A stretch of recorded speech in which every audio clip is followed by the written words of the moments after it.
जो हो गया उसे सोचा नहीं करते, जो हो गया उसे सोचा नहीं करते, जो मिल गया उसे खोया नहीं करते, हासिल उन्हें होती है सफलता, हासिल उन्हें होती है सफलता, जो वक्त और हालात पर रोया नहीं करते। Hello everyone, a very warm welcome to all of you.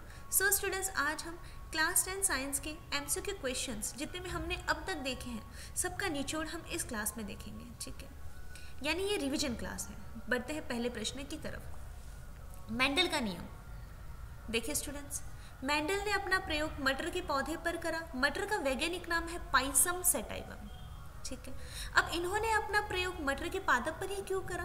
क्योंकि मटर का पादप एक वर्षीय शाखीय तथा लंबा पादप होता है, ठीक है। यहाँ तक क्लियर है।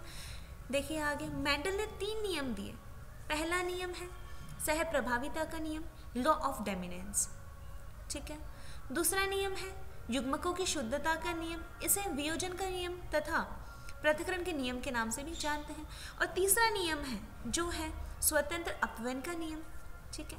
पहले नियम में इन्होंने कैपिटल टी यानी शुद्ध लंबे पादप की क्रॉसिंग शुद्ध बोने पादप यानी स्मॉल टी से करवाई, तो उनके पास 4 लक्षण प्राप्त हुए और 4 लक्षण थे मिश्रित यानी एक जैसे लक्षण प्राप्त हुए। नेक्स्ट ये थी F1 पीढ़ी। अब इन्होंने जो F1 पीढ़ी थी उसका स्वपरागण करा यानी वापस उसकी क्रॉसिंग करवाई। कैपिटल टी स्मॉल टी की crossing capital T small T से करवाएगी, तो हमारे पास बन के आया कैपिटल टी यानी शुद्ध लंबा पादप प्राप्त हुआ और 2 मिश्रित पादप प्राप्त हुए। कैपिटल टी स्मॉल टी 2 बार प्राप्त हो गए और एक प्राप्त हुआ स्मॉल टी और इसका फिनोटाइप हुआ 3:1। अगर आपने क्लासेस नहीं देखी है तो मैंने करवा रखी है, ये सिर्फ रिवीजन क्लास है, ठीक है। देखते हैं फिनोटाइप 3:1 प्राप्त हुआ। अब पढ़ते हैं आगे जीनोटाइप की तरफ। जीनोटाइप एक शुद्ध है लंबा और एक शुद्ध है बौना, ठीक है। और 2 कैसे हैं? मिश्रित है, यानी जीनोटाइप प्राप्त हुआ 1:2:1, ठीक है। अब मेंडल का तीसरा नियम जो है स्वतंत्र अपव्यय का नियम। स्वतंत्र अपव्यय के नियम में इन्होंने हमारे पास फिनोटाइप प्राप्त हुआ। टेबल बनानी पड़ेगी जो मैंने आपको बता रखा है चेकर बोर्ड, ठीक है। अब मैं आपको बता दें तो फिनोटाइप प्राप्त हुआ है इसमें 9:3:3:1 यानी 16। टोटल गिनेंगे तो 16 है। और आपका जीनोटाइप आप ऐसे लिख सकते हो क्योंकि वियोजन के नियम हमें जीनोटाइप प्राप्त हुआ तो 1:2:1, ठीक है। आप 1:2:1 लिखकर थोड़ा गैप छोड़ दीजिए, फिर वापस लिखिए 1:2:1 लिख दिया। अब 1 + 1 कितने हुए? 2, 2 + 2 कितने हुए? 4 और 1 + 1 कितने हुए? 2। आप टोटल गिनेंगे तो आपके पास 16 लक्षण प्राप्त होंगे, ठीक है। बढ़ते हैं हमारे नेक्स्ट क्वेश्चन की तरफ। हमारा नेक्स्ट क्वेश्चन है, और मेंडल ने 7 जोड़ी विपर्यासी लक्षण दिए, ठीक है। अब ओम का नियम क्या है? ओम का नियम है V is proportional to I, यानी जो विभवांतर है 4 के दोनों सिरों पर विभवांतर V1 V2 ये प्रवाहित धारा के क्या है? समानुपाती है। और समानुपाती नियतांक जैसे ही हटाएंगे, समानुपाती चिन्ह जैसे ही हटाएंगे हमारे पास एक नियतांक निकल कर आएगा जो है R, जिसे हम प्रतिरोध के नाम से भी जानते हैं। उम्मीद करते हैं यहाँ तक क्लियर हो गया होगा। बढ़ते हैं नेक्स्ट क्वेश्चन की तरफ। हमारा नेक्स्ट क्वेश्चन है जूल का तापन नियम किसे कहते हैं? अब स्टूडेंट्स देखिएगा, समझिएगा इस चीज़ को।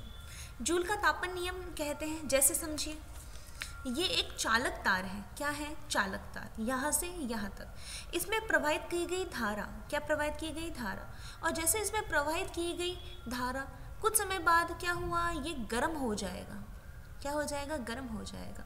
इसे हम क्या कहेंगे? जूल का तापन नियम, ठीक है। आपके प्रीवियस ईयर में पूछा गया था कि जूल के तापन नियम से संबंधित 2 युक्तियाँ बताइए, ठीक है। तो आप बताओगे क्या? विद्युत इस्त्री, विद्युत मोटर, विद्युत हीटर, और इसका एक और है, यह है विद्युत बल्ब, ठीक है। उम्मीद करते हो आपको ये तापन नियम समझ में आया होगा। ये मैंने क्वेश्चंस करवा रखे हैं। बढ़ते हैं नेक्स्ट क्वेश्चन की तरफ। हमारा श्रेणी क्रम संयोजन किस प्रकार से होता है? श्रेणी क्रम संयोजन कुछ इस प्रकार से होता है जिसमें क्या होती है? R1 R2 R3। श्रेणी का मतलब होता है लाइन से जुड़े होंगे। कैसे जुड़े होंगे? लाइन से। प्रतिरोध का क्रम लाइन से होगा, R1 R2 R3। प्रतिरोध का मतलब होता है अड़चन यानी अवरोध, ठीक है। और R1 R2 R3 है तो इसमें विभवांतर है V1 V2 V3, ठीक है। और धारा क्या है? समान है। यानी हम कह सकते हैं कि श्रेणी क्रम में श्रेणी क्रम में जो वॉल्टता होती है वो क्या होती है, असमान होती है, और धारा कैसी होती है, समान होती है। ठीक है, उम्मीद करती हूँ यहाँ तक क्लियर हो गया होगा। और मैंने आपको इसका फॉर्मूला निकालने का सूत्र भी बता रखा है। आपके एग्जाम में प्रीवियस में पूछा गया था कि प्रतिरोध, श्रेणी क्रम में प्रतिरोध के संयोजन का सूत्र ज्ञात करिए। तो इसका संयोजन का सूत्र होता है R = R बराबर R1 + R2 + R3। ठीक है, अब बढ़ते हैं नेक्स्ट क्वेश्चन की तरफ। हमारा नेक्स्ट क्वेश्चन है, घरेलू जो विद्युत परिपथ होता है वो कौन से क्रम में जुड़ा होता है। घरेलू विद्युत परिपथ समांतर क्रम में जुड़ा होता है। अब देखिए समांतर क्रम किस तरह से है। जैसा कि हमें पता है श्रेणी क्रम में क्या होती है, धारा का मान समान होता है, और समांतर क्रम में क्या होता है, वोल्टता समान होती है और धारा क्या होती है, भिन्न होती है, I1 I2 I3। ठीक है, जैसा कि हमें पता है। और समांतर क्रम का अर्थ क्या होता है, एक प्रतिरोध यहाँ जुड़ा, दूसरा प्रतिरोध यहाँ जुड़ा और तीसरा प्रतिरोध यहाँ जुड़ा। कुछ इस प्रकार से जुड़ते हैं तीनों प्रतिरोध।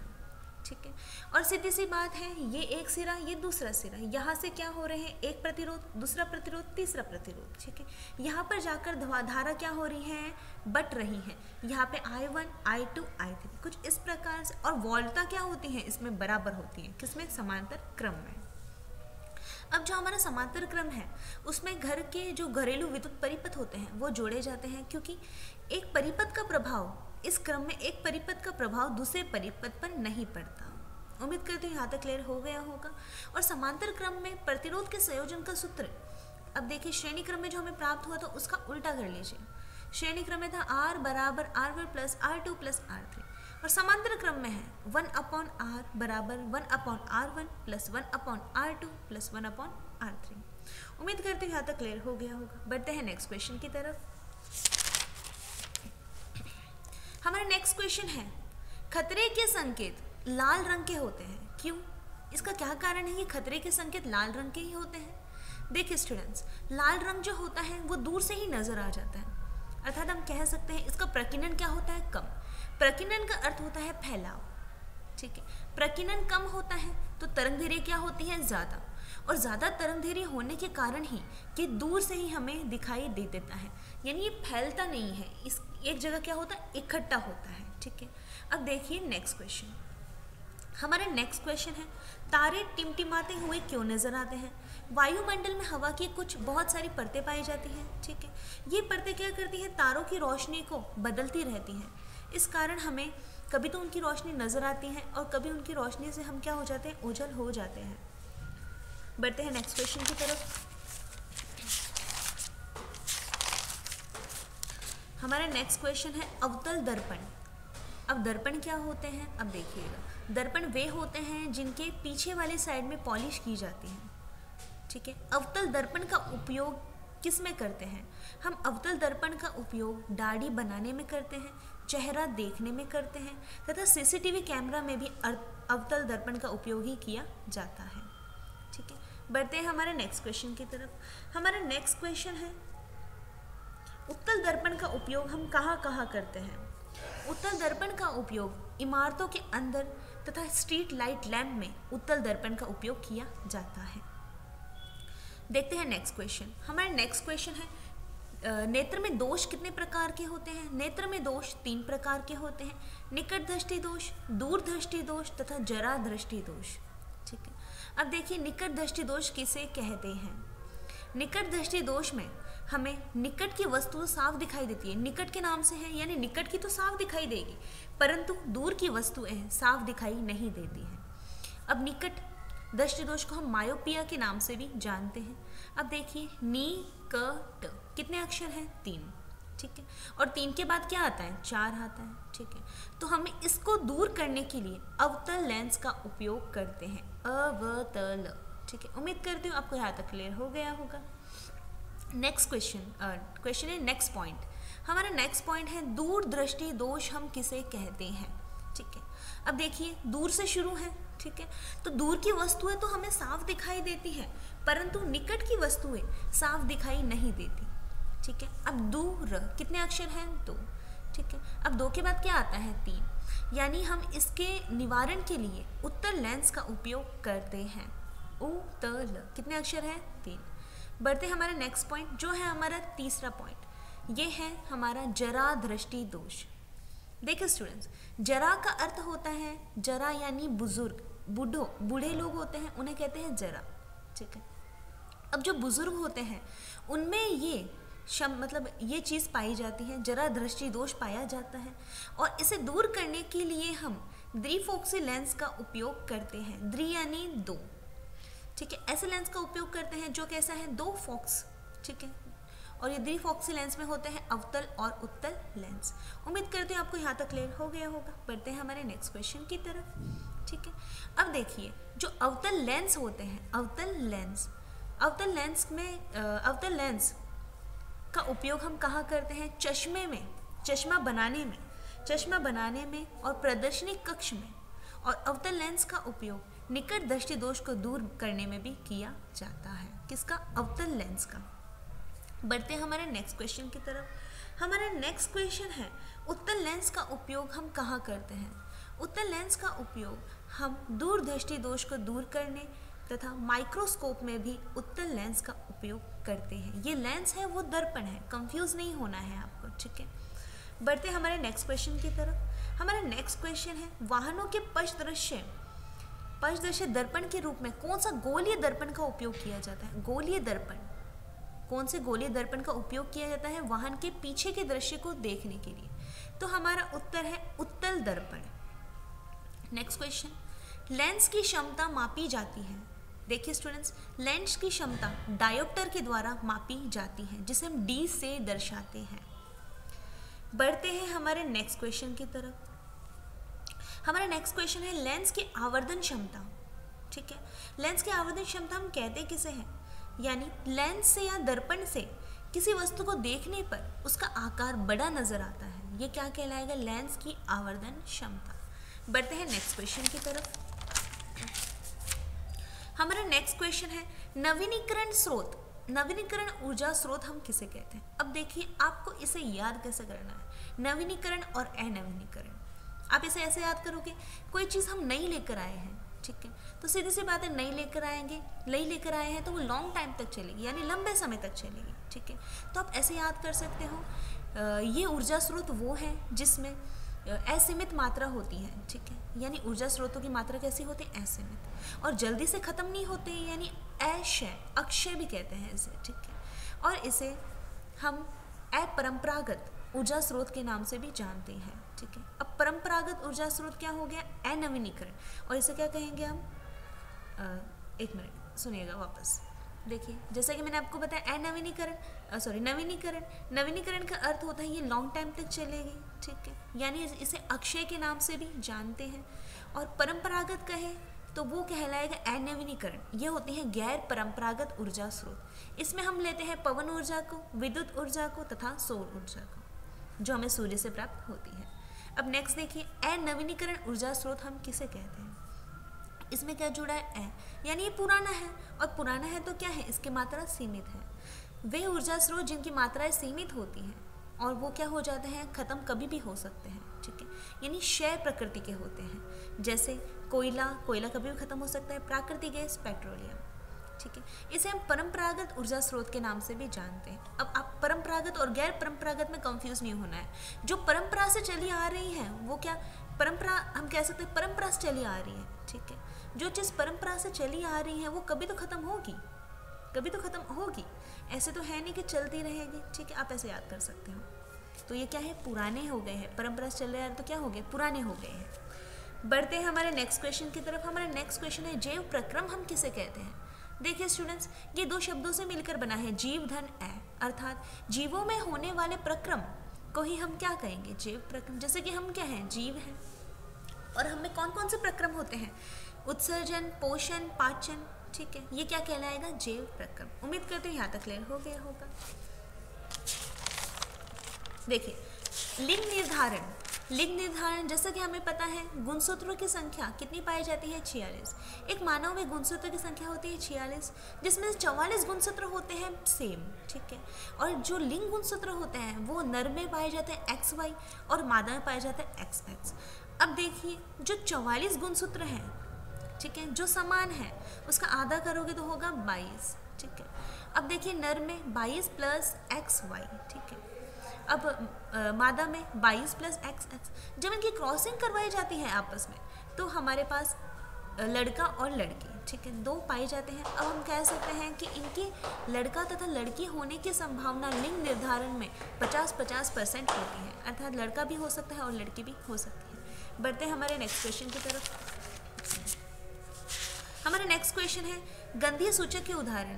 गंधीय सूचक के उदाहरण है प्याज, वेनिला और लौंग, ठीक है। बढ़ते हैं नेक्स्ट क्वेश्चन की तरफ। हमारा नेक्स्ट क्वेश्चन है शुद्ध जल का या आसुत जल का पीएच। शुद्ध जल आसुत जल का पीएच है 7। देखिए, अब बढ़ते हैं नेक्स्ट क्वेश्चन की तरफ। हमारा नेक्स्ट क्वेश्चन है कि अम्ल क्या होते हैं। अम्ल वे होते हैं जो जलीय विलयन में H+ आयन देते हैं, स्वाद में खट्टे होते हैं तथा नीले लिटमस पत्र को लाल कर देते हैं। इसका उदाहरण है HCl, ये कहलाते हैं अम्ल।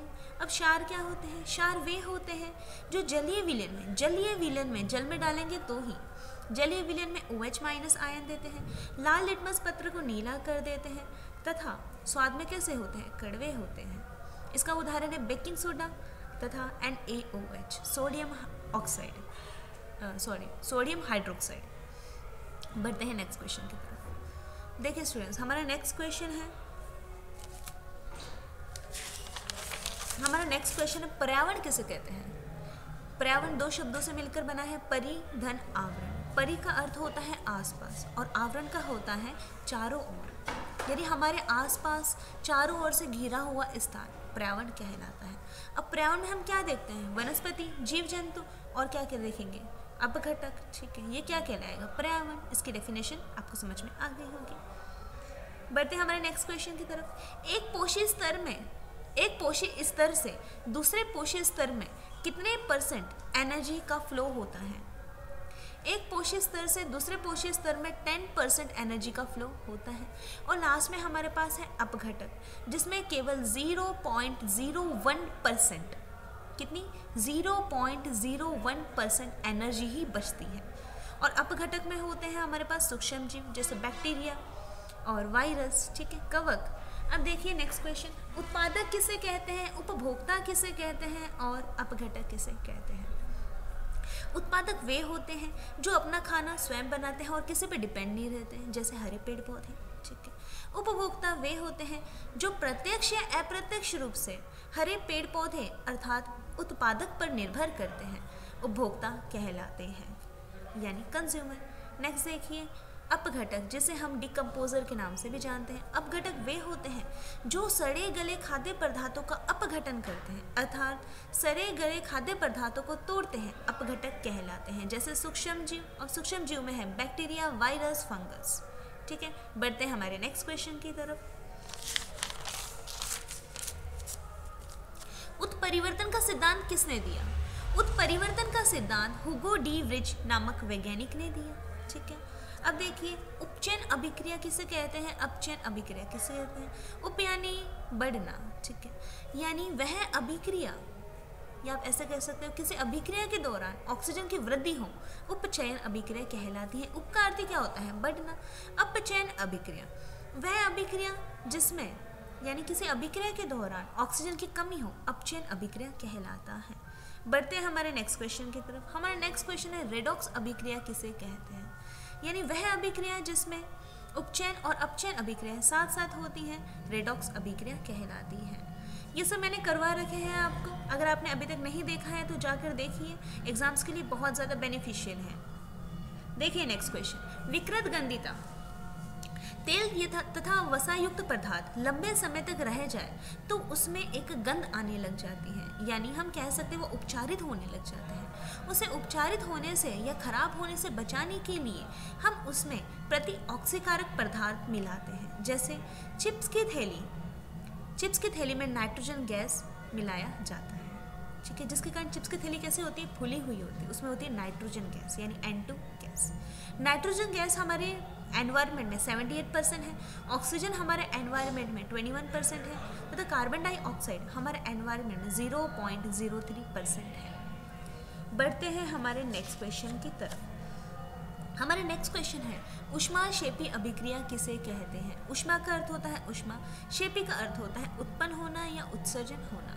वह अभिक्रिया जिसमें क्या होता है, उत्पाद के साथ साथ अभिक्रिया के दौरान प्रोडक्ट तो बनता है यानी उत्पाद तो बनता है, उसके साथ साथ क्या होती है, ऊष्मा निकलती है यानी ऊष्मा का उत्सर्जन होता है या ऊष्मा उत्पन्न होती है, ऊष्माक्षेपी अभिक्रिया कहलाती है। नेक्स्ट है हमारा ऊष्माशोषी अभिक्रिया, यानी वह अभिक्रिया जिसमें उत्पाद के साथ साथ ऊष्मा का अर्थ होता है ऊष्मा, शोषी का अर्थ होता है शोषण करना, अर्थात उत्पाद के साथ साथ ऊष्मा का शोषण होता है, ऊष्माशोषी अभिक्रिया कहलाती है। उम्मीद करती हूँ यहाँ तक क्लियर हो गया होगा। बढ़ते हैं हमारे नेक्स्ट क्वेश्चन की तरफ। देखिए स्टूडेंट्स, जो घरों में जो लाइट आती है, ठीक है, उसके वोल्टता कितनी होती है, 220 वोल्ट, ठीक है। विद्युत धारा को मापते हैं एम्पियर से और विद्युत आवेश को हम मापते हैं कूलाम से।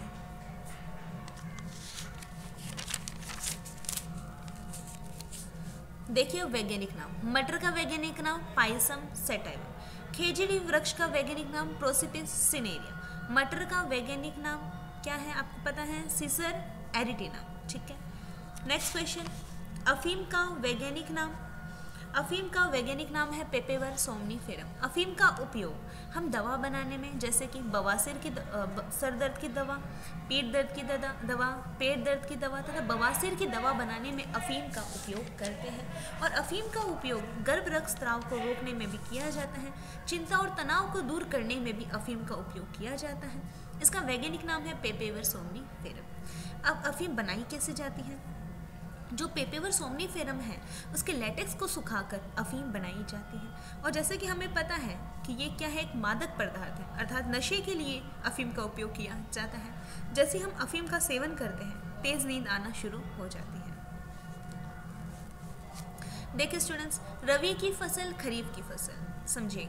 खरीफ की फसल फै के बाद क्या आता है, बै, अर्थात बारिश में बोई जाती है, यानी जून जुलाई में बोई जाती है। कौन सी फसल, खरीफ की फसल, ठीक है। अब खरीफ की फसल में क्या है, चावल है, मक्का है, ठीक है, और बाजरा है।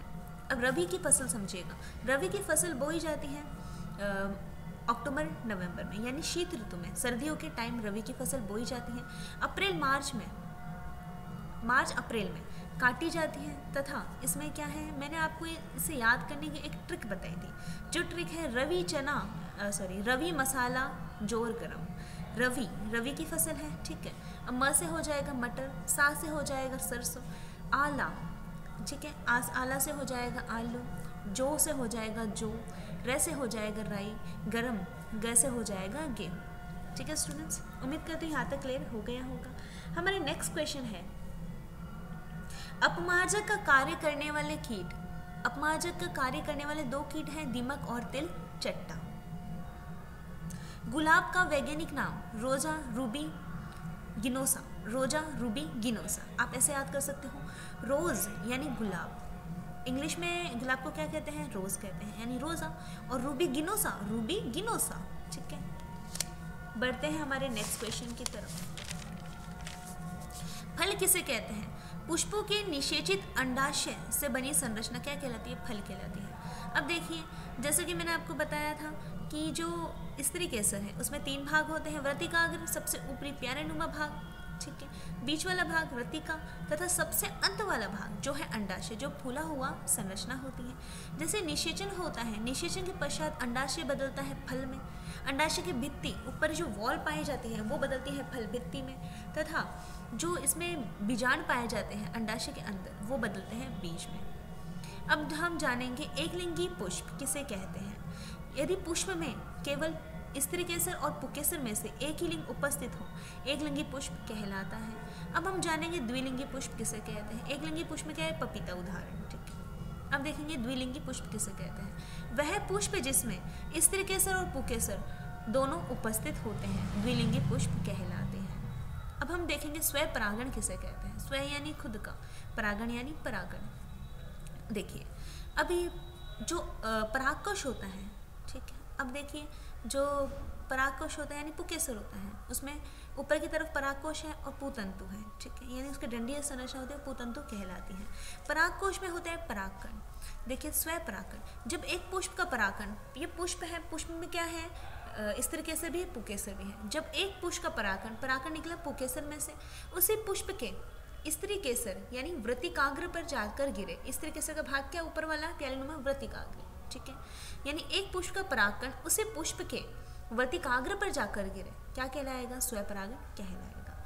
अब हम जानेंगे परपरागण। पर यानी दूसरा, ये एक फूल है, दूसरा फूल है, इसमें स्त्री केसर, इसमें पुंकेसर है। जब एक पुष्प का परागकण दूसरे पुष्प के वर्तिकाग्र पर जाकर गिरे, पुष्प क्या किया? चेंज किया, ठीक है, उसी और दूसरे। अब देखो इसकी डेफिनेशन। जब एक पुष्प का परागकण, ठीक है, उसी पुष्प के वर्तिकाग्र पर जाकर गिरे, उसे हटा दो, दूसरा लगा तो दूसरा, तो हमारे पास हो जाएगा परपरागण की परिभाषा।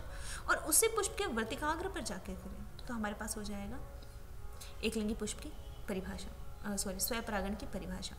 उसी को हटाओगे और दूसरा लगाओगे तो परपरागण की परिभाषा हो जाएगी, और दूसरे को हटाओगे और उसे लगाओगे तो हमारे पास हो जाएगी स्वपरागण की परिभाषा। उम्मीद करती हूँ यहाँ तक क्लियर हो गया होगा। बढ़ते हैं हमारे नेक्स्ट क्वेश्चन की तरफ।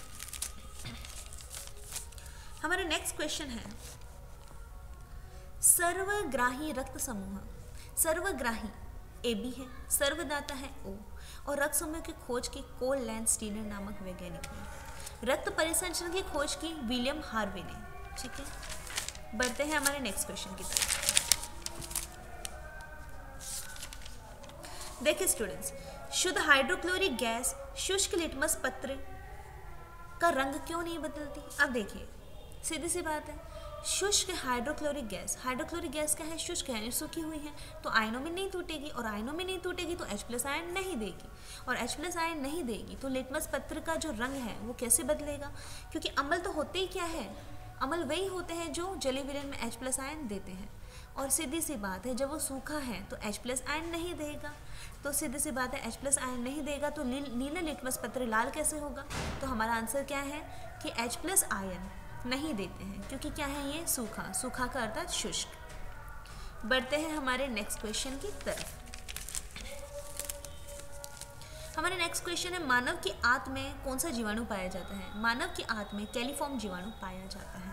अब देखिए स्टूडेंट्स, जो हमारा डाइजेस्टिव सिस्टम है, पाचन तंत्र है, जैसे कि मैंने आपको बताया था, दांत होते हैं 4 प्रकार के, ठीक है, रदनक, क्रदनक, चवर्णक और अग्र चवर्णक। और इसका सूत्र होता है वयस्क अवस्था में 21-23/21-23 गुणा 2, अर्थात 32 दांत होते हैं। आप गुणा करके देख लीजिएगा, और जो डिवाइड में है, बट्टे में है, उनको जोड़ कर देख लीजिएगा। टोटल संख्या है 32, ठीक है। और जो दूध के दांत होते हैं वो होते हैं 2102/2102, ठीक है, गुणा 2, अर्थात 20 होते हैं, ठीक है। अब देखिए, लार में पाया जाता है टाइलिन एंजाइम, जिसे हम एमाइलेज एंजाइम के नाम से भी जानते हैं, ठीक है। बढ़ते हैं आगे। हमारा नेक्स्ट क्वेश्चन है बड़ी आंत का कार्य क्या होता है? बड़ी आंत जल का अवशोषण करती है। अब देखेंगे छोटी आंत का काम क्या होता है। छोटी आंत भोजन का अवशोषण करती है। बढ़ते हैं हमारे नेक्स्ट क्वेश्चन की तरफ। हमारा नेक्स्ट क्वेश्चन है अमाशय से कौन सा अम्ल का स्त्रावण होता है?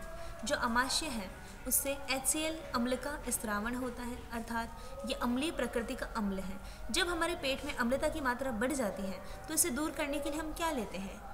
इसे दूर करने के लिए हम एंटी एसिड, जिसे हम एंटासिड के नाम से भी जानते हैं, उसका प्रयोग करते हैं।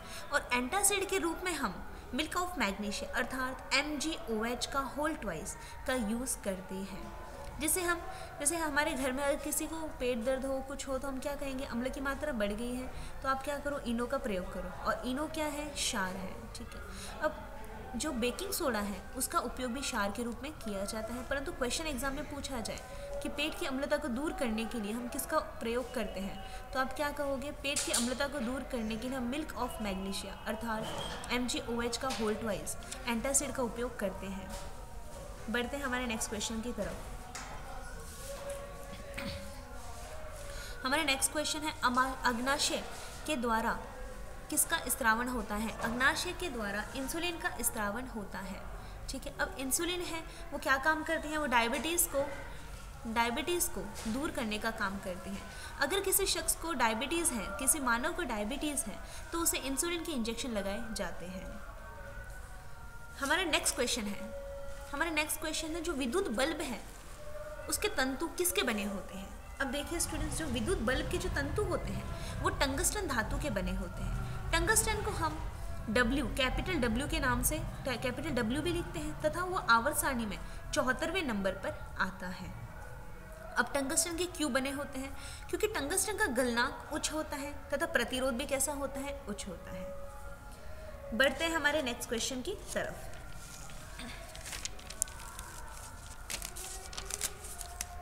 दो चुंबकीय रेखाएं कभी एक दूसरे को प्रतिच्छेद क्यों नहीं करती, यानी काटती क्यों नहीं है? सीधी सी बात है, दो चुंबकीय क्षेत्र एक दूसरे को काटेंगी तो उनकी दिशा क्या होगी? दो होगी, बल्कि ये संभव नहीं है। इसलिए चुंबकीय क्षेत्र रेखाएं एक दूसरे को कभी नहीं काटती, क्योंकि उनकी दिशा क्या होती है? केवल एक। अगर काटेंगे तो दो दिशाएं हो जाएंगी, जो कि संभव नहीं है। बढ़ते हैं हमारे नेक्स्ट क्वेश्चन की तरफ। जीवाश्म ईंधन के उपयोग से होने वाली हानि। अब जीवाश्म ईंधन क्या है? कोयला, पेट्रोलियम, प्राकृतिक गैस। अब कोयले को जलाएंगे हम तो उससे क्या निकलेगी? हानिकारक वायु, जो हमारे श्वास लेने में कठिनाई उत्पन्न करती है। इसलिए हमें जीवाश्म ईंधन की क्या है? हानियां हैं। ठीक है, इसलिए जीवाश्म ईंधन का उपयोग हमें नहीं करना चाहिए, जितना हो सके उतना कम करें।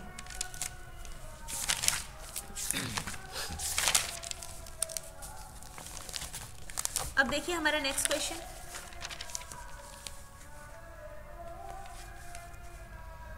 देखिए स्टूडेंट्स, अब रक्त के बारे में थोड़ा सा जान लेते हैं।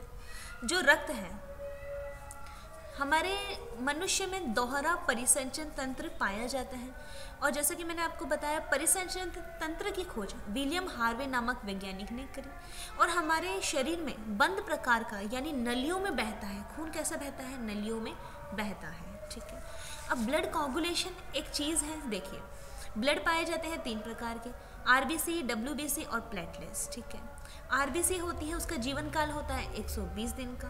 प्लेटलेट्स होती हैं जो रक्त का थक्का जमाने में सहायक होती हैं। इसमें Ca+2 यानी कैल्शियम आयन पाया जाता है, तथा फाइब्रिनोजन प्रोटीन तथा प्रोथ्रोम्बिन पाया जाता है। देखिए नेक्स्ट क्वेश्चन। चांदी काली पड़ जाती है, ये किस कारण से होता है? चांदी का काला पड़ना ये संक्षारण के कारण से होता है। लोहे पर लाल भूरी रंग का चढ़ना ये किस कारण से होता है? ये जंग लगने अर्थात संक्षारण के कारण से होता है। जब लोहा वायु और जल के संपर्क में आता है तो उस पर लाल तथा भूरे रंग की परत चढ़ जाती है, जिसे हम संक्षारण कहते हैं। ठीक है, जिप्सम का रासायनिक सूत्र क्या है? जिप्सम का रासायनिक सूत्र है CuSO4.2H2O। ठीक है, अब हम जानेंगे POP, जिसे हम प्लास्टर ऑफ पेरिस के नाम से भी जानते हैं। इसका रासायनिक सूत्र क्या है? इसमें से आप 1.5 अणु जल के निकाल दीजिए। सेम आपका निकालिए एक बार। CuSO4.1/2H2O ये किसका है? ये है हमारे POP अर्थात प्लास्टर ऑफ पेरिस का रासायनिक सूत्र है। ठीक है, अब प्लास्टर ऑफ पेरिस का उपयोग डॉक्टर टूटी हुई हड्डियों को जोड़ने में करता है। नेक्स्ट क्वेश्चन, विरंजक चूर्ण। विरंजक चूर्ण का रासायनिक सूत्र क्या है? CaOCl2 अर्थात इसका रासायनिक नाम है कैल्शियम ऑक्सीक्लोराइड। बढ़ते हैं हमारे नेक्स्ट क्वेश्चन की तरफ। अब विरंजक चूर्ण का उपयोग किस में करते हैं? पानी को साफ करने में अर्थात कीटाणु रहित बनाने में, और उद्योगों में विरंजक चूर्ण का उपयोग किया जाता है। उम्मीद करते हैं स्टूडेंट्स यहाँ तक क्लियर हो गया होगा। बढ़ते हैं हमारे नेक्स्ट क्वेश्चन की तरफ। हमारे नेक्स्ट क्वेश्चन है बेकिंग सोडा, जिसे हम खाने का सोडा तथा सोडियम हाइड्रोजन कार्बोनेट के नाम से भी जानते हैं। अब देखिए इसका रासायनिक सूत्र क्या है? NaHCO3। ठीक है, इसका उपयोग खाना बनाने यानी खाना बनाने वाली सामग्री में तथा पेट की अम्लता को दूर करने में भी किया जाता है। ये क्या है? दुर्बल क्षार। बढ़ते हैं हमारे नेक्स्ट क्वेश्चन की तरफ। हमारा नेक्स्ट क्वेश्चन है नरलिंग हार्मोन कौन सा है? नरलिंग हार्मोन है टेस्टोस्टेरोन। मादालिंग हार्मोन कौन सा है? मादालिंग हार्मोन है एस्ट्रोजन और प्रोजेस्टेरोन। अगर आपको एग्जाम में ये पूछा है अंडाशय द्वारा स्त्रावित हार्मोन कौन सा है, तो भी आप क्या कहोगे? एस्ट्रोजन और प्रोजेस्टेरोन।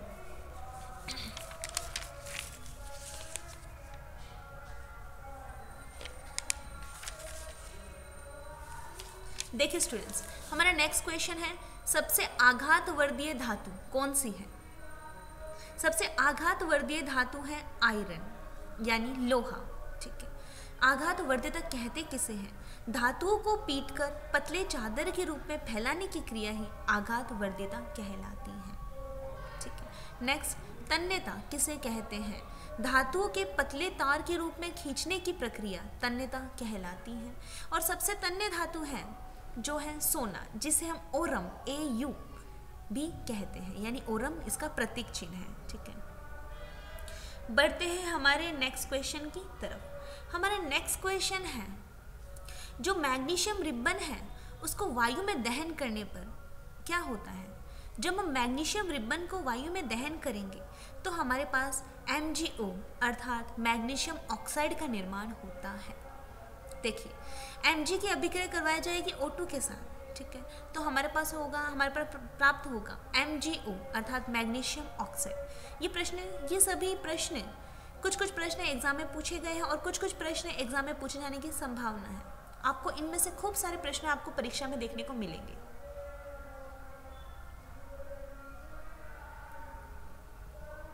बढ़ते हमारे नेक्स्ट क्वेश्चन की तरफ। प्रकाश का अपवर्तन किसे कहते हैं? देखिए स्टूडेंट्स, जब प्रकाश एक माध्यम से दूसरे माध्यम में प्रवेश करती है, जब प्रकाश एक माध्यम से दूसरे माध्यम में प्रवेश करता है तो वह किसी सतह से टकराकर पुनः लौट जाता है। कुछ इस प्रकार से आप समझ सकते हो। माना कि एक प्रकाश है, ठीक है, अब ये क्या है? सतह है। जब प्रकाश एक माध्यम, ये पहला माध्यम है और ये क्या है? नीचे वाला दूसरा माध्यम है। ठीक है, जब प्रकाश एक माध्यम से दूसरे माध्यम में इधर जाने ही वाला होता है, ये सतह है, इससे टकराया और क्या हो जाता है? अपने पथ से विचलित हो गया। यानी इसे जाना तो इधर चाहिए था, ठीक है, दूसरे माध्यम में यहाँ जाता, पर ये किसी सतह से टकराकर अपने पथ से कुछ इस प्रकार से विचलित हो जाता है। ठीक है, अब बीच में क्या बनेगा? यहाँ पे कोण। ठीक है, कुछ इस प्रकार से जब प्रकाश एक माध्यम से दूसरे माध्यम में यहाँ प्रवेश करने वाला ही होता है, किसी सतह से टकराकर अपना जो पथ है वो बदल देता है। उम्मीद करती हूँ यहाँ तक क्लियर हो गया होगा। फिर से देखिए, जब प्रकाश एक माध्यम से दूसरे माध्यम में प्रवेश करता है तो वह किसी सतह से टकराकर अपने पथ से विचलित हो जाता है, अर्थात वो पथ बदल देता है। प्रकाश का अपवर्तनांक कहलाता है। अब प्रकाश का अपवर्तनांक है उसका उदाहरण, जैसे कि मैंने आपको बताया था, प्रकाश के अपवर्तनांक का उदाहरण है, कटोरे से भरे पानी में सिक्का डालने पर सिक्का कुछ ऊपर उठा हुआ नजर आता है। ये प्रकाश के अपवर्तन का उदाहरण है। दूसरा उदाहरण है प्रकाश के अपवर्तन का, जैसे पानी में लकड़ी डुबोने पर, ठीक है, आंशिक यानी आधी डुबोना, पूरा नहीं डुबोना, आंशिक आधी डुबोना है। ठीक है, पानी में आधा लकड़ी को डुबोने पर जो लकड़ी का डूबा हुआ भाग है वो कुछ मुड़ा हुआ सा दिखाई देता है। ठीक है, ये प्रकाश के अपवर्तनांक के उदाहरण है। अब बढ़ते हैं हमारे नेक्स्ट क्वेश्चन की तरफ। हमारा नेक्स्ट क्वेश्चन है, आकाश का नीला रंग किस कारण से दिखाई देता है तथा सूर्य का लाल रंग और सूर्य अस्त होते समय सूर्य का लाल रंग तथा सूर्य उदय होते समय सूर्य का लाल रंग क्यों दिखाई देता है? ठीक है, इसका कारण क्या है? देखिए, जब सूर्य अस्त होता है, ठीक है, यानी सूर्य छिपता है, उस समय लाल रंग तथा सूर्य उदय होता है, जिसे हम सूरज का उगना भी कहते हैं, उस समय लाल रंग क्यों दिखाई देता है? ये दोनों है और है नीले रंग, आकाश का नीला रंग क्यों दिखाई देता है? देखिए, इन सब का कारण है प्रकाश का प्रकीर्णन। प्रकाश के प्रकीर्णन के कारण आकाश का नीला रंग दिखाई देता है तथा प्रकाश के प्रकीर्णन के कारण ही सूर्य लाल रंग का दिखाई देता है उगते समय और छिपते समय, अर्थात अस्त होते समय और उदय होते समय। बढ़ते हैं हमारे नेक्स्ट क्वेश्चन की तरफ। हमारा नेक्स्ट क्वेश्चन है, पूर्ण आंतरिक परावर्तन का उदाहरण। देखिए स्टूडेंट्स, पूर्ण आंतरिक परावर्तन का उदाहरण है मृग तृष्णा का दिखाई देना, यानी हम दूर से देखें तो हमें दिखेगा पानी है और पास जाकर देखें तो पानी वहाँ नहीं होता, अर्थात मृग तृष्णा का दिखाई देना पूर्ण आंतरिक परावर्तन का ही उदाहरण है। नेक्स्ट देखिए इसका उदाहरण, एक उदाहरण मैंने बता दिया मृग तृष्णा, दूसरा है हीरे का चमकना। हीरे का चमकना भी पूर्ण आंतरिक परावर्तन के कारण ही होता है। अब जानते हैं हीरे के बारे में। हीरा सबसे कठोर पदार्थ है। हीरा विद्युत का कुचालक होता है तथा सबसे कठोर पदार्थ होने के कारण इसे कांच को आसानी से काटा जा सकता है। ठीक है, अब देखिए, हीरा विद्युत का कुचालक होता है, इसका अपोजिट है कौन सा? ग्रेफाइट।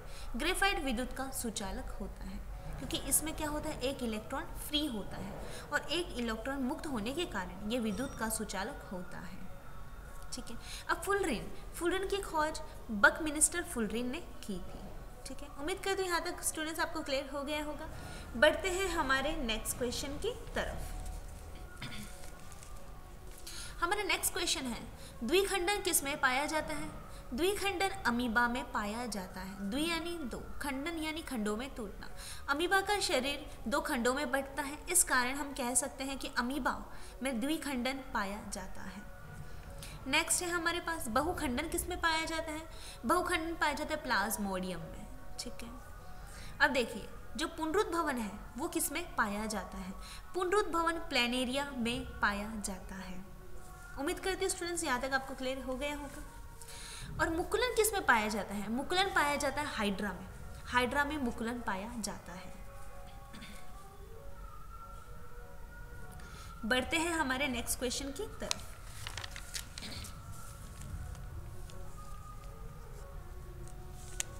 प्रतिवर्ती क्रिया किसे कहते हैं? देखिए स्टूडेंट्स, समझिएगा इस चीज को।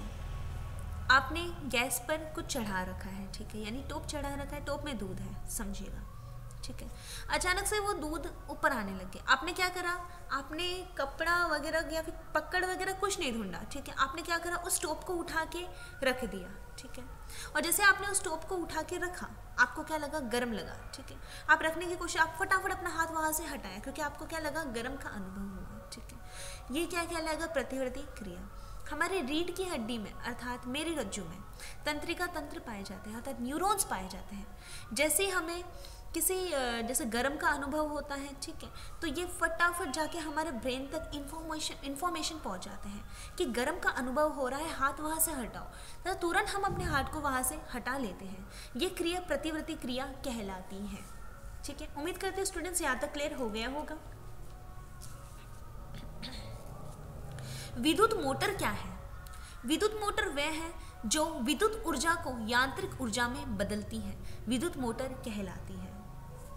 मैंने इसका सिद्धांत भी आपको करवा रखा है, अगर आपने नहीं देखा है तो जाइए उसका सिद्धांत भी देखिए। हमारा नेक्स्ट क्वेश्चन है फ्लेमिंग का वाम हस्त नियम। वाम का अर्थ होता है दाया। देखिए कुछ इस प्रकार से, ये दाया है, ठीक है, इसलिए हमने इसे वाम हस्त नियम। अब देखिए ये ऊपर है चुंबकीय क्षेत्र, ये है विद्युत धारा और ये है बल की, ये कुछ इस प्रकार से बल, ये कुछ इस प्रकार से होता है। ये क्या है? फ्लेमिंग का वाम हस्त नियम, ठीक है। एग्जाम में आए तो आपको ऐसे देखना है, चुंबकीय क्षेत्र, विद्युत धारा और बल।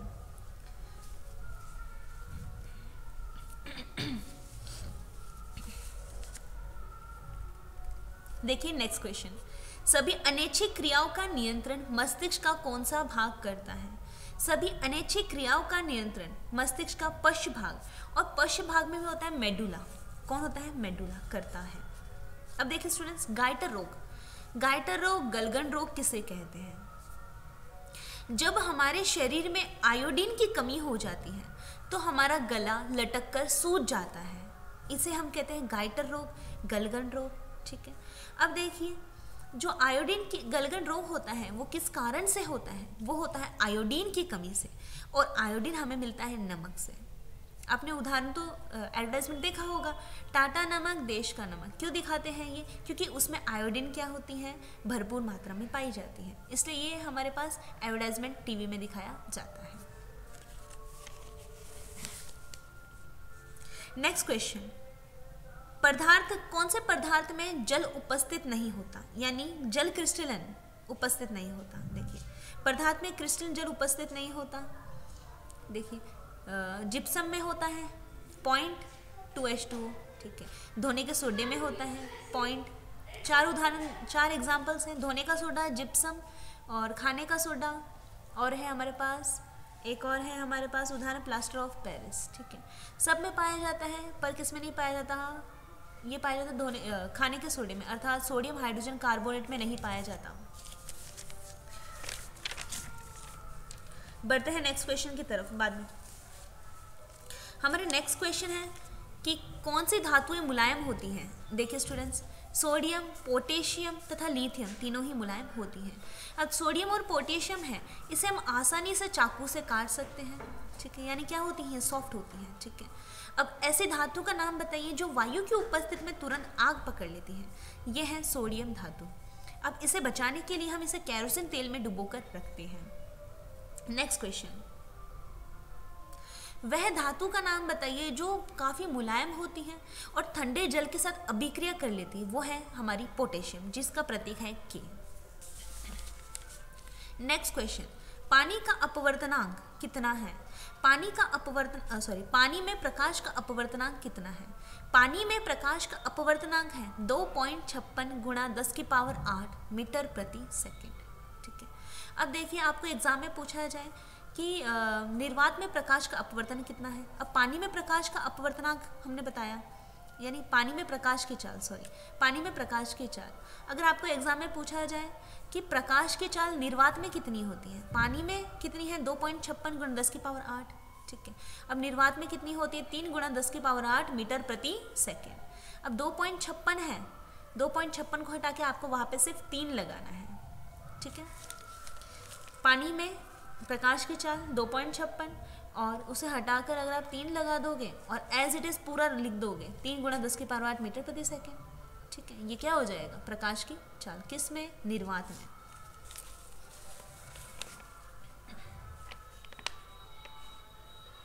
विद्युत प्रतिरोध का मात्रक क्या है? विद्युत प्रतिरोध का मात्रक है ओम और विद्युत विभवांतर का है वोल्ट। देखिए स्टूडेंट, नेक्स्ट क्वेश्चन, विद्युत धारा उत्पन्न करने वाली युक्ति कौन सी है? विद्युत धारा उत्पन्न करने वाली युक्ति है विद्युत जनित्र, अर्थात विद्युत जनरेटर जिसे हम कहते हैं। नेक्स्ट क्वेश्चन, कौन सी अंतःस्रावी ग्रंथि मानव शरीर की वृद्धि का नियमन करती है, यानी ग्रोथ हार्मोन को विकसित। ग्रोथ हार्मोन कौन सा है जो ह्यूमन बॉडी में अर्थात मानव शरीर में पाया जाता है? वो है पीयूष ग्रंथि, जिसे हम पिट्यूटरी ग्लैंड के नाम से भी जानते हैं। बढ़ते हैं हमारे नेक्स्ट क्वेश्चन की तरफ। CFC का फुल फॉर्म क्या है? CFC का फुल फॉर्म है क्लोरोफ्लोरोकार्बन। ठीक है, PVC का फुल फॉर्म क्या है? पॉलीवाइनिल क्लोराइड। एड्स का फुल फॉर्म क्या है? Acquired immunodeficiency syndrome. Next, HIV का फुल फॉर्म क्या है? ह्यूमन इम्यूनोवायरस। ठीक है स्टूडेंट्स, बढ़ते हैं हमारे नेक्स्ट क्वेश्चन की तरफ। संतरे में, आंवले में तथा नींबू में कौन सा अम्ल पाया जाता है? संतरा, आंवला, नींबू तीनों में पाया जाता है सिट्रिक अम्ल। ठीक है, सिरका में एसिटिक अम्ल, इमली में टार्टरिक अम्ल और हमारे पास बचा टमाटर में ऑक्सेलिक अम्ल। ठीक है, चींटी का डंक तथा नेटल के डंक में पाया जाता है मेथेनोइक अम्ल। कौन सा अम्ल? मेथेनोइक अम्ल, चींटी के डंक और नेटल के डंक में। नेक्स्ट क्वेश्चन हमारे पास है, दंत क्षय किसे कहते हैं? दंत यानी दांत, क्षय यानी गिरना। ठीक है, अब देखिएगा, जब हमारे मुंह का pH 5.5 अर्थात 5.5 अम्लीय 7 से कम है ना, तो क्या कहेंगे? अम्लीय हो जाता है। और अम्लीय में क्या है? 5.5। अम्ल कितना है? कितना पॉइंट है? 5.5। जब हमारे मुंह का pH 5.5 अर्थात अम्लीय हो जाता है तो दंत क्षय प्रारंभ हो जाते हैं। ठीक है, और दंत क्षय प्रारंभ होने के कारण इसे रोकने के लिए हम दंत मंजन का उपयोग करते हैं। ठीक है, यानी अम्ल को रोकने के लिए हम किसका उपयोग करेंगे? क्षार का उपयोग करेंगे। उम्मीद करती हूँ स्टूडेंट्स यहाँ तक आपको क्लियर हो गया होगा। बढ़ते हैं हमारे नेक्स्ट क्वेश्चन की तरफ। प्रत्यावर्ती धारा और दिष्ट धारा में अंतर। अब दिष्ट धारा होती है वो सदैव एक ही दिशा में बहती है और प्रत्यावर्ती धारा वो समय के साथ साथ बदलती है। ठीक है,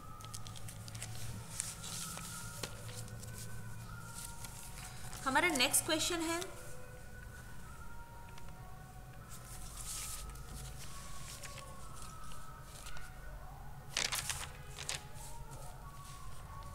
kWh अर्थात किलोवाट घंटा किसका मात्रक है? किलोवाट घंटा किस राशि का मात्रक है? ठीक है, किलोवाट घंटा, वाट शक्ति का मात्रक क्या है? किलोवाट घंटा अर्थात शक्ति का मात्रक है किलोवाट घंटा, क्योंकि वाट आ रहा है इसमें, समझ सकते हैं आप इस चीज़ को। बढ़ते हैं हमारे नेक्स्ट क्वेश्चन की तरफ। हमारा नेक्स्ट क्वेश्चन है, कायिक जनन किसे कहते हैं?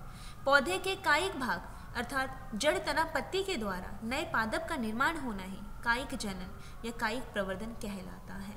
जैसे गुलाब, चंपा, गन्ना, आलू इत्यादि।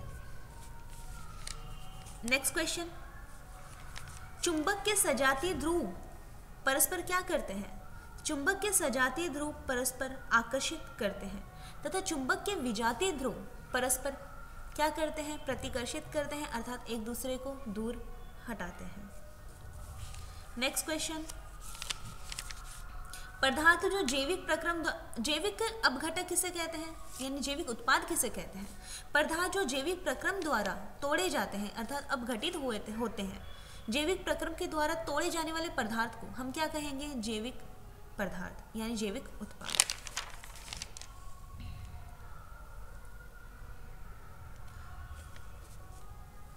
नेक्स्ट क्वेश्चन, पारितंत्र के अजैविक घटक का उदाहरण। अजैविक का मतलब होता है जिनमें जान नहीं होती, अर्थात प्राकृतिक गैस, पेट्रोलियम, कोयला आप लिख सकते हैं।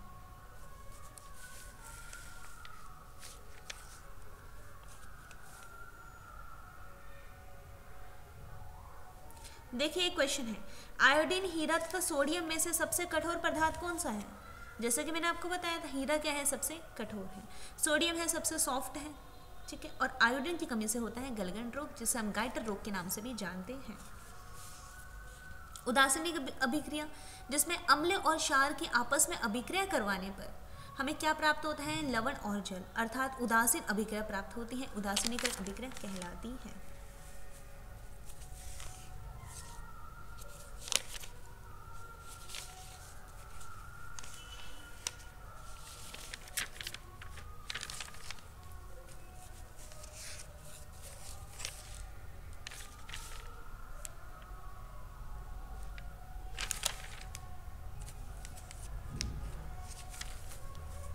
शुद्ध जल का पीएच कितना है, शुद्ध जल अर्थात आसुत जल का पीएच है 7।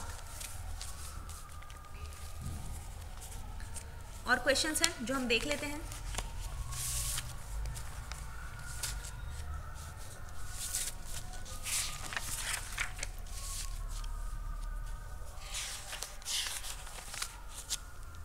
हाँ, विटामिन से भी आपके एग्जाम में क्वेश्चन पूछा जाता है। देखिए स्टूडेंट्स, विटामिन की खोज की फंक नामक वैज्ञानिक ने।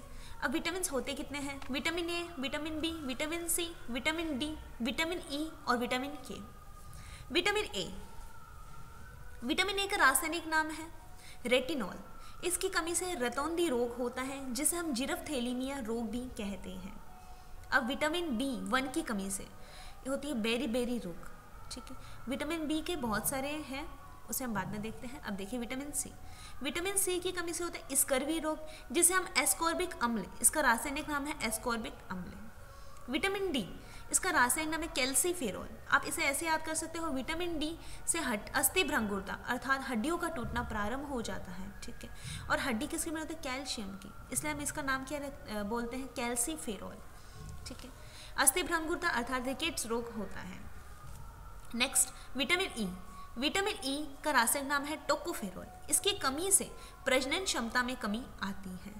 विटामिन के का रासायनिक नाम है फिलोक्विनोन, अर्थात विटामिन के की कमी से रक्त का थक्का नहीं जमता है। देखिए students, vitamin B1, B2, B3, B5, B6, B7, B9 और B12। विटामिन बी का रासायनिक नाम है थायमिन, ठीक है। मैंने एक आपको ट्रिक बताई थी, थारा निया पेंट पाई बाया फुल साइन। B1 का है थायमिन। आपने ये क्लास नहीं देखी तो जाकर देखिए।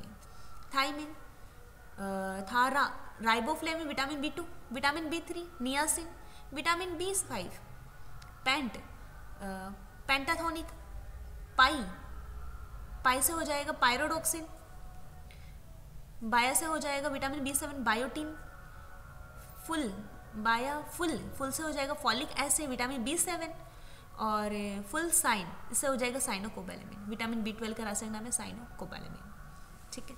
अब देखिए विटामिन B12 में कोबाल्ट धातु पाई जाती है। विटामिन B1 की कमी से बेरी रोग होता है।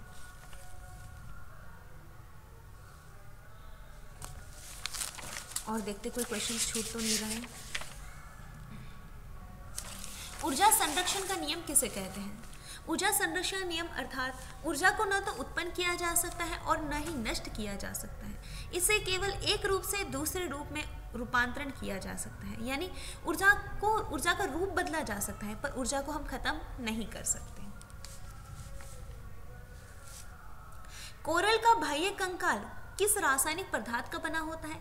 कोरल का बाह्य कंकाल कैल्शियम कार्बोनेट अर्थात CaCO3 का बना होता है।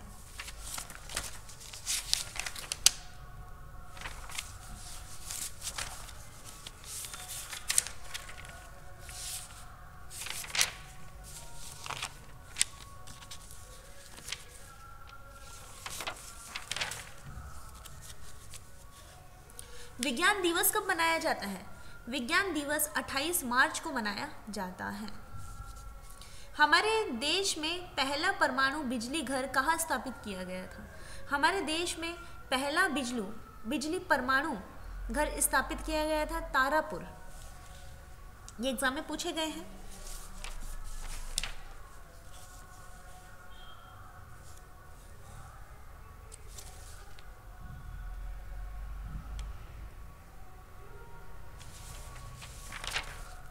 अब देखिए स्टूडेंट्स, जो अम्ल होते हैं, अम्ल की अभिक्रिया धातु के साथ करवाने पर, जैसे हमने ले ली HCl अम्ल ले लिया और धातु हमने ले ली Mg, ठीक है। धातु है Mg की अभिक्रिया HCl के साथ करवाने पर हमें क्या प्राप्त होगा? धात्विक क्लोराइड। अर्थात अम्ल की अभिक्रिया धातु के साथ करवाने पर, नहीं धातु की अभिक्रिया अम्ल के साथ करवाने पर धात्विक क्लोराइड प्राप्त होता है तथा हाइड्रोजन गैस का निष्कासन होता है, ठीक है। कौन सी गैस निकलती है? Hydrogen gas. नेक्स्ट क्वेश्चन, धातुओं की अभिक्रिया ऑक्सीजन के साथ करवाने पर क्या प्राप्त होता है? जैसे हमने करवाया था मैग्नीशियम रिबन की अभिक्रिया, मैग्नीशियम रिबन को जलाया था ऑक्सीजन की उपस्थिति में, हमें प्राप्त हुआ था क्या? MgO अर्थात मैग्नीशियम ऑक्साइड। जब धातुओं की अभिक्रिया ऑक्सीजन से करवाई जाती है तो धात्विक ऑक्साइड प्राप्त होते हैं। बढ़ते हैं हमारे नेक्स्ट क्वेश्चन की तरफ।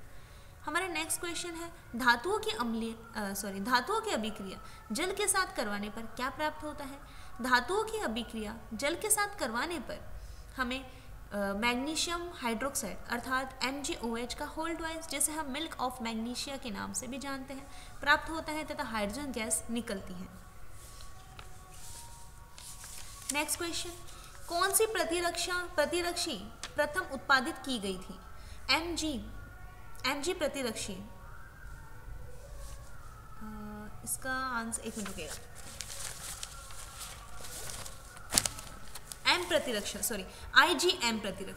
IgM प्रतिरक्षा सबसे पहले उत्पादित की गई थी, IgM।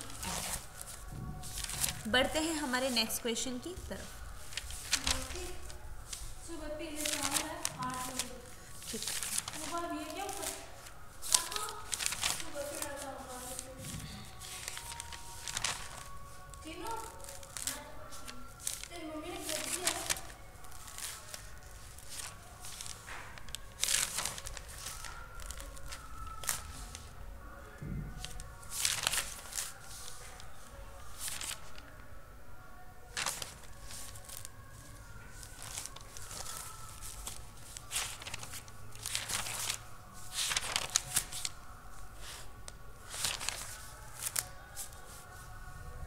डीएनए की द्विकुंडन संरचना किसने दी?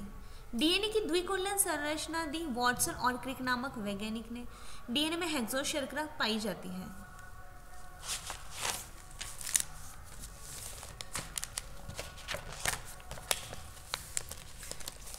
सो स्टूडेंट्स, उम्मीद करती हूँ जो हमने प्रश्न पढ़े हैं आपको समझ में आए होंगे।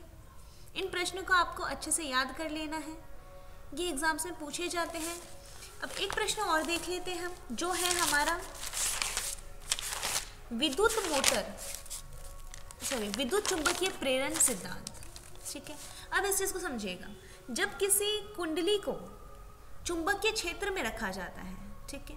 अब कोई कुंडली ली हमने, ये चुंबकीय क्षेत्र है, इस क्षेत्र में हमने कुंडली को रख दिया, ठीक है, और इस पर एक बल लगाया, और जैसे ही हमने इस पर बल लगाया ये कुंडली अपने ही अक्ष पे घूमने लग गई, ठीक है।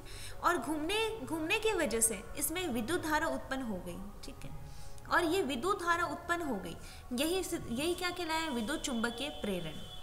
फिर से समझिएगा, जब एक चुंबकीय क्षेत्र में कुंडली को रखने पर, ठीक है, और कुंडली पर लगाया बल, और जैसे हमने कुंडली पे बल लगाया कुंडली अपने अक्ष पे ही घूमने लग गई, ठीक है। इस क्रिया को हम विद्युत चुंबकीय प्रेरण के नाम से भी जानते हैं।